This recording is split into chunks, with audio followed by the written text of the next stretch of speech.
Sophia फिरदौस और मैंने और मेरे साथ मीनाक्षी बहिनीपति जो हमारी उड़ीसा की महिला कांग्रेस अध्यक्ष हैं, 19 जून को महीना भी नहीं हुआ, हम तीनों ने इसी इंदिरा भवन से प्रेस वार्ता के माध्यम से उड़ीसा के गंभीर मामले को उठाया था, जो था कि गोपालपुर के तट पर एक 20 वर्षीय छात्रा के साथ सामूहिक बलात्कार की जो 15 जून को घटना हुई थी, उसका जिक्र हमने 19 को किया। आज बहुत दुख के साथ कहना पड़ रहा है कि एक महीना भी नहीं हुआ है, आज 14 जुलाई को एक बार फिर से हमें आपके सामने आकर इस गंभीर चिंता को रखना पड़ रहा है कि उड़ीसा बेटियों के लिए मौत का कुआं बनता चला जा रहा है। मामला आया है बालासोर का। बालासोर में फकीर मोहन कॉलेज, एफएमसी कॉलेज में पढ़ने वाली 20 वर्षीय छात्रा ने अपने आप को आग के हवाले कर दिया और 95% जली हुई हालत में आज वो भुवनेश्वर एम्स अस्पताल में जिंदगी और मौत से जूझ रही है। क्यों किया इस बेटी और बच्ची ने ऐसा? किसने मजबूर किया कि वो ऐसा करे? मामला है, ये बताई जाती है अखिल भारतीय विद्यार्थी परिषद, जो भाजपा आरएसएस का छात्र संगठन है। ये छात्रा एबीवीपी की पदाधिकारी है। फकीर मोहन कॉलेज की बीएड की छात्रा है। एचओडी विभाग का लगातार इस बेटी पर दबाव बना रहा था सेक्सुअल फेवर के लिए, उसे प्रताड़ित कर रहा था। अगर वो एचओडी को सेक्सुअल फेवर नहीं करेगी, उसे अंजाम भुगतना पड़ेगा, उसका भविष्य बर्बाद कर दिया जाएगा, ये उसको कहा जा रहा था।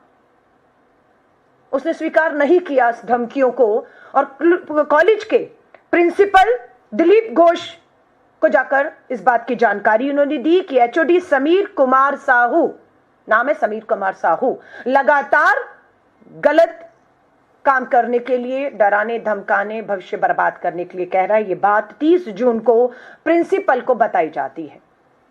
उसके बाद 1 जुलाई को दबाव बनता है लिखित में। ये 20 वर्षीय छात्र मीडिया के सामने आई, सोशल मीडिया इसका देखा गया, लिखित में शिकायतें हुई। इसने शिकायत वहां के भाजपा के सांसद को दी, इसने ये शिकायत उड़ीसा के मुख्यमंत्री को दी, इसने ये शिकायत विभाग में दी और विभाग ने जांच के नाम पर बुलाकर कहा कि अगर साबित नहीं कर पाई तो तुम पर कार्रवाई होगी। अब उस पर दबाव कि साबित करो कि तुम्हें इस तरह के सेक्सुअल फेवर करने, भविष्य बर्बाद की धमकी दी, उस पर दबाव बना।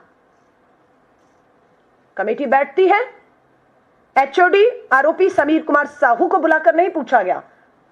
10 दिन तक बेटी को ही बुलाकर सवाल किए गए और साबित करो कि ऐसा हुआ, ये कहा गया। 11वें दिन बेटी धरने पर बैठ जाती है कॉलेज के बाहर, न्याय दो। जांच के नाम पर 11 दिन हो गए। अब आरोपी समीर कुमार साहू को नहीं बुलाया गया, बेटी को बुलाया गया। मानसिक तनाव, मानसिक उत्पीड़ना, अन्याय को देखते हुए कि न्याय नहीं हो सकता है, सोचिए उस बच्ची के दिमाग पे क्या गुजर रहा था। उसने अपने आप को आग के हवाले कॉलेज कैंपस प्रिंसिपल रूम में आकर अपने आप को कर लिया। ये चल रहा है हिंदुस्तान में, ये चल रहा है बिहार में, ये चल रहा है उत्तर प्रदेश में, ये चल रहा है राजस्थान में, ये चल रहा है उड़ीसा की भाजपा की डबल इंजन की सरकारों के तहत। क्यों अपराध नहीं रुक रहे हैं? सबसे बड़ा सवाल आज खड़ा है, क्यों नहीं रुकते अपराध? सख्त कानून के बावजूद बढ़ रहे हैं रेप के मामले। सख्त कानून है, मामले कम नहीं हो रहे, सख्त कानून में बढ़ रहे हैं। क्यों? क्योंकि कार्रवाइयां, सजाएं नहीं हो रही हैं। जिस दिन कार्रवाई होगी, सजा होगी, फांसी के तख्तों पर हर महीने 2-3 दोषी झूल जाएंगे, तब खौफ पैदा होगा। पर सजाएं नहीं हो रही। क्यों नहीं हो रही? क्योंकि इस मामले में भी हमारी जो विधायक साथी हैं सोफिया फिरदौस ने, जब अभी मेरी चर्चा हो रही थी इनसे इस प्रेस कॉन्फ्रेंस होने से पहले कि आप महिलाएं, आप विधायक हैं, आप सदन में हैं, क्यों नहीं ये हो रहा है? और अभी तो 1 साल हुआ है उड़ीसा की सरकार बने हुए। यूपी और बिहार में डबल इंजन की भाजपा की सरकारों में संरक्षण मिलता है, बेटियों के अपराधियों को समझ आता है, लेकिन 1 साल में इतना कैसे? कि श्री राहुल गांधी जी भी अभी 11 जुलाई को उड़ीसा की धरती पर थे, भुवनेश्वर पर थे। 40,000 बेटियां गायब, हर 15 महिलाओं का, बेटियों का बलात्कार हर रोज हो रहा है। राहुल जी ने भी चिंता की और मुझे विधायक हमारी सोफिया फिरदौस ने बताया इसके पीछे कारण यह है कि पुलिस और प्रशासन पर भाजपा, एबीवीपी, आरएसएस के राजनीतिक लोगों का पूरी तरह दबाव है। आपको अधिकतर भाजपा आरएसएस के लोग थानों में बैठे हुए मिलेंगे, प्रशासन को परेशान करते हुए, काम से रोकते हुए, दबाव बनाते हुए, अपराधियों को बचाने के लिए जो भी अपराध करता है वो भाजपा के नेताओं के घर पहुंचता है और भाजपा के नेता थाना और पुलिस प्रशासन में जाकर दबाव बना देते हैं कि इस पे कार्रवाई नहीं होनी चाहिए। इसीलिए समीर कुमार साहू को पत्र किसने लिखा? बीजेपी के सांसद ने लिखा। स्थानीय बालासोर के भाजपा के सांसद पत्र लिखते हैं प्रिंसिपल को कि समीर कुमार साहू पर आरोप लगे हैं, जांच होने तक इन्हें हटाया जाए। क्यों नहीं हटाया गया? एक सांसद की, भाजपा का सांसद है, उसकी नहीं सुनी जा रही है। एबीवीपी की, अखिल भारतीय विद्यार्थी परिषद की छात्रा कह रही है। आप सोच लीजिए कि जिस बेटी की पहुंच, उसी की अपनी पार्टी, सत्ता, सरकार, विधायक, मंत्री, प्रधानमंत्री जी अभी थे वहां पर, 1 साल पूरा किया, प्रधानमंत्री जी ने रोड शो किया। इस बच्ची ने उनसे भी तब भी मिलने की कोशिश की। प्रधानमंत्री जी 1 साल में उड़ीसा की दूसरी बेटियां को छोड़ो, आपकी अपनी संगठन की बेटियां सुरक्षित नहीं है, ये कहने के लिए उसने पूरा प्रयास किया, पर प्रधानमंत्री जी तक जाने से इन्हें रोका गया। सांसद का पत्र लेकर वो खड़ी थी, लेकिन क्यों नहीं मिलने दिया गया? सवाल पूछना चाहिए आप लोगों को। और आज उड़ीसा से ही हमारी देश की महामहिम राष्ट्रपति आदरणीय द्रौपदी मुर्मू जी आती हैं, और इस समय द्रौपदी मुर्मू जी कहां हैं? इस समय द्रौपदी मुर्मू जी भुवनेश्वर के उसी एम्स अस्पताल में है। कन्वोकेशन वहां का 5 साल पूरे होने पर कोई सेलिब्रेशन हो रहा है, उसी अस्पताल में है जिस अस्पताल में ये बच्ची 95% जली हालत में जिंदगी और मौत से जूझ रही है। डॉक्टर बता रहे हैं बहुत मुश्किल है। हम आदरणीय द्रौपदी मुर्मू जी, देश की महामहिम राष्ट्रपति जी से निवेदन करते हैं, आप उड़ीसा की अपनी जन्मभूमि पर हैं और उसी अस्पताल में है जिसमें 95% जली हुई हालत में ये छात्रा और इसका एक साथी जो इसे बचाने में खुद भी आग की लपेट में आ गया, 70% जली हालत में उनका एक जो है छात्र सहयोगी भी है। हिम्मत करिए, मिलिए उनसे, जाकर मिलिए। यह बहुत चिंता की बात है कि बिहार, उत्तर प्रदेश, राजस्थान, उत्तराखंड, आपका उड़ीसा में सरकार भाजपा की, भाजपा के नेता पूरी तरह से, एक नहीं अनेकों उदाहरण हैं।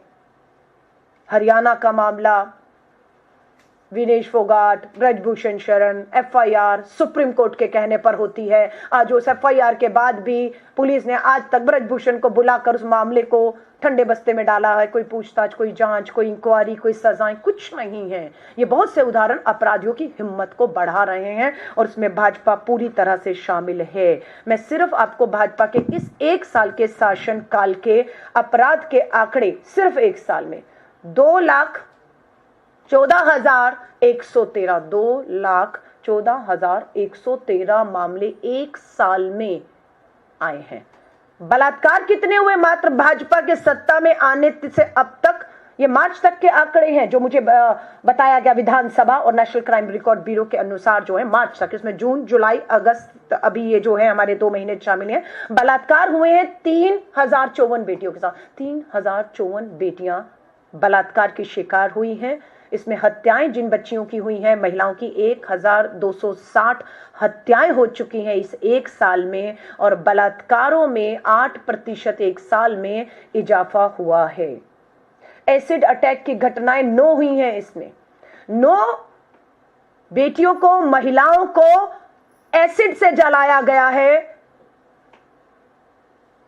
कोई कार्रवाई नहीं है। सरेआम एसिड बिक रहा है, अपराधी खरीद रहा है, डरा रहा है, धमका रहा है। बेटियां अगर डर धमकाई में नहीं आ रही तो उन पे एसिड फेंक दिया गया। 9 बेटियां झुलसी हुई अपना इलाज करा रही हैं। आज सरकार बताए कितनों को सजा मिली, कितनी बेटियों को आपने मुआवजे देकर, वकील देकर, उनकी जिंदगियों को, अस्पतालों में जो जिंदगी मौत से लड़ रही हैं, आपके क्या प्रयास है? आदेश के प्रधानमंत्री जी से हम सवाल करते हैं, जो 1 साल का जश्न पे वहां थे, लेकिन अखिल भारतीय विद्यार्थी परिषद की इस छात्रा की गुहार सुनने के लिए उनके पास समय नहीं था। आज महामहिम राष्ट्रपति जी, आप उड़ीसा के भुवनेश्वर के एम्स में हैं, आप उस बच्ची को मिलेंगी या नहीं मिलेंगी? न्याय मिलेगा या नहीं मिलेगा? बताइए। आज पीठ थपथपाई जा रही है जब बच्ची ने अपने आप को बच्ची झूठ बोल रही है, हक के हवाले कर दिया उसने अपने आप को। और अभी भी आपको लगता है कि जांच होगी, दोषी कौन है पता किया जाएगा, कि दोषी वो बेटी है या दोषी आपका एचओडी समीर कुमार साहू या प्रिंसिपल जिन्हें कार्रवाई करनी चाहिए थी और सब बचाने में लगे हुए थे। ये मामला अति गंभीर हो चुका है। राष्ट्रीय अध्यक्ष आदरणीय मल्लिकार्जुन खड़गे साहब ने एक डेलीगेशन भी हमारी सांसदों का और दीपा दास मुंशी जी कांग्रेस की वरिष्ठ महिला, हमारी पूर्व मंत्री, पूर्व सांसद, उनके नेतृत्व में भेजा था। और वो रिपोर्ट वहां पर जाकर उन्होंने पीड़िताओं से, उनके परिवारों से मुलाकात की और एक पूरी व्यापक रिपोर्ट उन्होंने कांग्रेस अध्यक्ष को वापस लौटने के बाद सौंपी भी है। मुझे पूरी उम्मीद है समय पर वो रिपोर्ट भी आपके सामने आएगी, जो इस सरकार को और अपराधियों को बचाने को किस तरीके से ये सरकार आतुर है और न्याय नहीं मिल रहा, इसे बेनकाब करेगी। भारतीय राष्ट्रीय कांग्रेस की तरफ से हर तरीके का प्रयास हो रहा है, चाहे हमारे नेता राहुल गांधी जी वहां गए हों, विश्वास दिलाकर आए हों कि आप जब आवाज देंगे मैं खड़ा हूं, लेकिन इस तरह की महिलाओं के खिलाफ अपराध और जघन्य जिस तरह से अन्याय हो रहा है उसे बर्दाश्त नहीं किया जाएगा। और दुख की बात है कि 1 महीने के अंदर मुझे और मेरी साथी को दोबारा इस तरह के मामलों को लेकर आपके बीच में आना पड़ रहा है।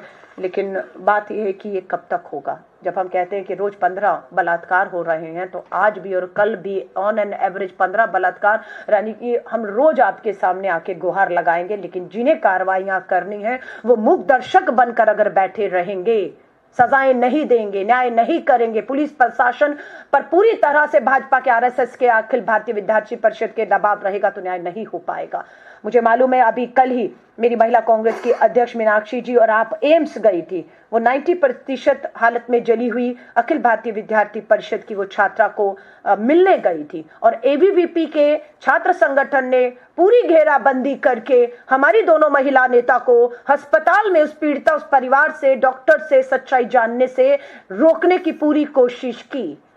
मिलने नहीं दिया गया। आप हमें रोक लीजिए, मत में हमें पीड़िता उसके परिवार से मिलने दीजिए, नई सच्चाई सामने आने दीजिए, क्योंकि आप बेनकाब होंगे, लेकिन महामहिम राष्ट्रपति जी आप उसी अस्पताल में आज घंटों बिताएंगी, भाषण होगा, आप जरूर मिलिएगा और न्याय दिलाइएगा इस बच्ची को। हमारी यही गुहार है।